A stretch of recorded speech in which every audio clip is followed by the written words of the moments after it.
Bonjour chers auditeurs de l'ODJ Média, notre internaute invité, Bargak Larbi, partage son avis à propos de ce qui se passe sur les médias français par rapport au séisme du Maroc dans un article qu'il a intitulé ainsi « Bonjour Monsieur le Président Macron », qu'on écoutera ensemble sur ce podcast. L'auteur entame sa présentation du sujet en disant « J'ai bien vu et entendu la vidéo que vous avez bien voulu adresser aux Marocaines et aux Marocains en vue d'éteindre les polémiques qui n'ont pas manqué de fleurir depuis le 8 septembre à 23h11 GMT+1 suite au drame qui a profondément affecté et déchiré mon pays.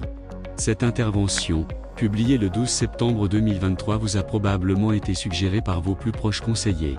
Normal, c'est leur boulot, ce qui pose problème c'est votre validation, et voilà pourquoi. Notre internaute démarre son argumentation de la manière suivante. 1. La plupart des médias qui alimentent les polémiques actuelles relèvent de l'État français, France 24, RFI et tous les autres. Ce sont des médias utilisés comme outil de propagande par votre pays, et c'est votre droit absolu. Ils sont nourris par les éléments de langage travaillés au ministère des Affaires étrangères français. France 2 est également une chaîne étatique, elle est financée par le budget du gouvernement français. Elle ne peut pas s'attaquer à notre souverain sans votre assentiment. À défaut vous devez vous poser de sérieuses questions d'autorité. J'aime la France comme la plupart de mes compatriotes, mais j'ai peur qu'avec votre comportement ce verbe, qui exprime l'amour ne sera plus conjugué qu'au passé. Évidemment vous allez dire que vous n'avez aucune influence sur leur indépendance éditoriale, et que ça ne fonctionne pas comme ça chez vous et me lancer à la figure la liberté d'expression, dont bénéficient vos médias. Permettez-moi d'en douter, Monsieur le Président, les arguments et les questions que posent les journalistes de tous bords dans vos rédactions proposent les mêmes arguments, seuls leurs invités les contestent. Vous êtes tellement empressé de nous aider que des fois on doute de votre sincérité. Est-ce pour vous l'occasion de montrer que vous avez encore la main auprès d'un pays africain qui compte ? C'est une question. Monsieur Bargak Larbi se pose la question. 2. Comment avez-vous pu vous imaginer légitime pour vous adresser directement au peuple marocain ? C'est grave. Nous avons des institutions, solides, populaires et millénaires qui stipulent qu'il convient par politesse, par diplomatie et par efficacité, qu'il faut passer par notre représentant pour nous parler. Votre message aurait eu beaucoup plus de chances de nous atteindre s'il était passé par une voie respectueuse de nos institutions. Vos conseillers encore une fois ont mal fait leur boulot. L'auteur met l'accent sur l'importance de ce point en affirmant que 3. Les Marocains que vous avez cru pouvoir adresser en direct n'oublient pas le comportement de votre parti, celui que vous avez créé pour être élu, au sein du Parlement européen. Vous avez tenté de salir un pays qui depuis près de 70 ans a pardonné toutes vos erreurs à son encontre.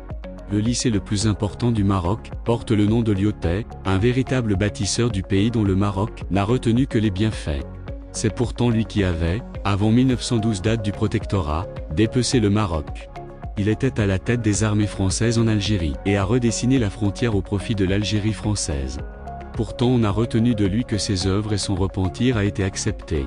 Nous sommes comme ça au Maroc, nos ennemis ne sont pas éternels, le pardon leur est souvent accordé sur la base d'actes pas de paroles enrobés dans de belles phrases. L'auteur enrichit son discours de la manière suivante. 4. Vos conseillers ont oublié de vous rappeler que lors de la crise du Covid, le Maroc vous a envoyé des masques, qu'il a vacciné gratuitement vos concitoyens au Maroc, ils sont 50 000 retraités français à vivre ici. Ils ont été pris en charge avant les Français de même âge en France. Je vous le dis juste pour vous dire que chez nous ceux qui font du bien le font sans tapage. 5. Vos conseillers ne connaissent pas l'histoire. Votre présence au Maroc, du temps du protectorat, n'a jamais été marquée par la violence.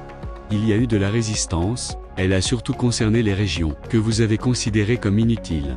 Elle n'est devenue violente qu'après la déportation de feu Mohamed V, le grand-père du roi. Il a suffi que vous touchiez à sa personne pour que les attentats terroristes se multiplient et que les revendications deviennent violentes. Bien heureusement, cet épisode est derrière nous. Il n'a duré que 21 mois et on aurait pu l'éviter. Très vite on a tourné la page et vos tortionnaires de cette époque, personne ne connaît leur nom. L'État marocain les a effacés de ses livres d'histoire, pour ne garder de la France que ce qu'elle a apporté de positif à notre pays. L'auteur précise aussi que le Maroc et les Marocains, en général aiment la France mais aiment par-dessus tout, leurs institutions. Nous sommes un pays pauvre mais fier, généreux et solidaire, on n'aime pas les discours, on préfère les actes. Nasser, le président égyptien qui haranguait les foules arabes, a eu très peu d'adeptes au Maroc. Nous sommes tolérants et ouverts. Une seule exigence nous définit le respect de ce que nous sommes. Nous sommes aussi un peuple en lutte contre la pauvreté, les inégalités, les injustices mais responsables. On sait que pour distribuer la richesse il faut la créer. Nous ne sommes pas des assistés. Devant l'épreuve on se mobilise et on se solidarise. Si vous voulez nous aider, faites-le discrètement, intelligemment. On n'aime pas la flatterie, elle marche probablement ailleurs, je n'en suis même pas sûr, parce que même avec nos voisins vos courbettes n'ont rien donné. Notre internaute Bargak Larbi conclut son article ainsi. Mitterrand, avant vous avez choisi le même chemin guidé par Claude Chesson, un nostalgique de la gauche tiers-mondiste, qui a fait tant de dégâts dans les pays pauvres. Il a fini par comprendre qu'il faisait fausse route, en écartant les communistes et en remplaçant Claude Chesson par Roland Dumas, un homme pragmatique, un peu trop même. Il a changé son fusil d'épaule et opéré un rapprochement spectaculaire avec le Maroc. Il est vrai que M. Mitterrand était un homme politique qui connaissait l'histoire et savait retenir les leçons de cette histoire. Vous me semblez, malgré votre jeune âge, un homme du passé, doté d'un logiciel inadapté. C'est bien dommage.